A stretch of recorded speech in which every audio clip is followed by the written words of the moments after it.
On s'est tous déjà posé la question en regardant un enfant. Mais qu'est-ce qui peut bien se passer dans sa tête? Aujourd'hui, on va justement explorer ça. On va voir comment ce petit univers mental se construit brique par brique. Alors, pourquoi est-ce qu'un bébé croit qu'un objet disparaît dès qu'on le cache? C'est une scène classique, non? On cache un jouet sous une couverture et hop, pour le bébé, le jouet a littéralement cessé d'exister. Ce n'est pas juste un manque d'attention, pas du tout. C'est la preuve que son cerveau fonctionne avec une logique qui nous est devenue complètement étrangère. Pour percer ce mystère, il faut remonter à un véritable pionnier, Jean Piaget. C'était un psychologue suisse et dans les années 20, il travaillait sur des tests de QI.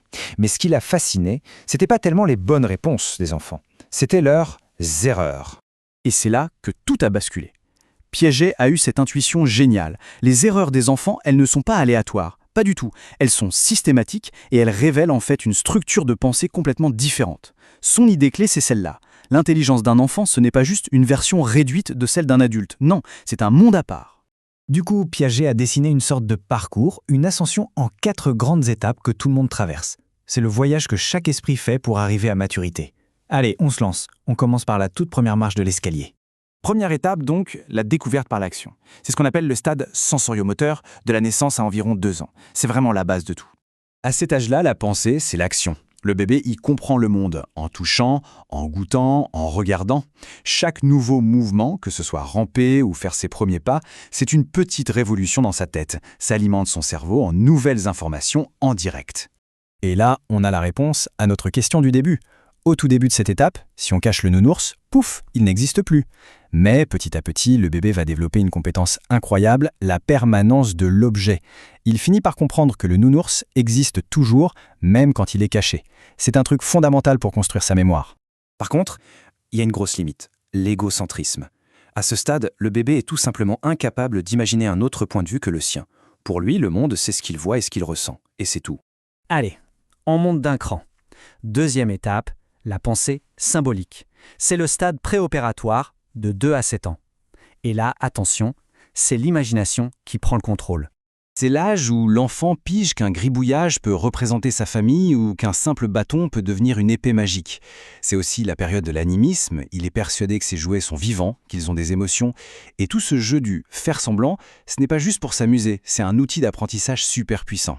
C'est aussi à ce moment qu'arrive une curiosité sans limite. C'est l'âge des pourquoi. On est dans une phase très intuitive, l'enfant emmagasine une tonne de connaissances mais sans vraiment savoir d'où elles viennent. Il sait plein de choses, mais il serait bien incapable d'expliquer comment il les sait. Et notre fameux égocentrisme, eh bien, il est toujours là. L'enfant est persuadé, mais vraiment persuadé, que tout le monde voit, pense et ressent exactement la même chose que lui. L'idée même de se mettre à la place de quelqu'un d'autre, c'est encore un concept beaucoup trop abstrait. Bon, on continue notre ascension. 3e étape, la logique du réel. De 7 à 11 ans. Et là, c'est un vrai tournant. Pourquoi? Parce que la logique entre en jeu. 2 grandes nouveautés apparaissent ici. D'abord, la conservation. L'exemple classique, on verse de l'eau d'un verre large dans un verre OF1. L'enfant comprend maintenant que la quantité d'eau est la même. Et puis, il y a la réversibilité. Il pige que si 3 plus 5, ça fait 8, alors 8 moins 3, ça doit faire 5. Sa pensée devient beaucoup plus souple. Et cette nouvelle logique, elle a une conséquence énorme sur le plan social. L'égocentrisme commence enfin à s'effacer. L'enfant réalise que ses pensées et ses émotions sont à lui et pas forcément les mêmes que celles des autres. Il devient capable de se mettre à leur place. C'est, en quelque sorte, la naissance de l'empathie. Et nous voilà arrivés tout en haut de l'escalier de Piaget. C'est le 4e et dernier stade, le pouvoir de l'abstrait. On entre dans le stade opératoire formel à partir de 12 ans environ. Là, la pensée se détache complètement du monde concret, du tangible. L'adolescent peut commencer à manipuler les idées. Il peut réfléchir à des concepts comme l'amour, la justice ou le succès. Il peut se projeter, planifier son avenir et même imaginer des scénarios purement hypothétiques. La grande nouveauté de cette étape, c'est le raisonnement déductif. Jusque-là, la pensée était plutôt inductive. On partait d'une observation précise pour en tirer une règle générale.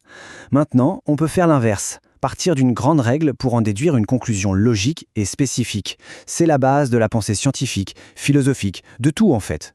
Fait intéressant, on note un petit retour de l'égocentrisme, mais sous une forme un peu différente. C'est ce qu'on appelle le public imaginaire.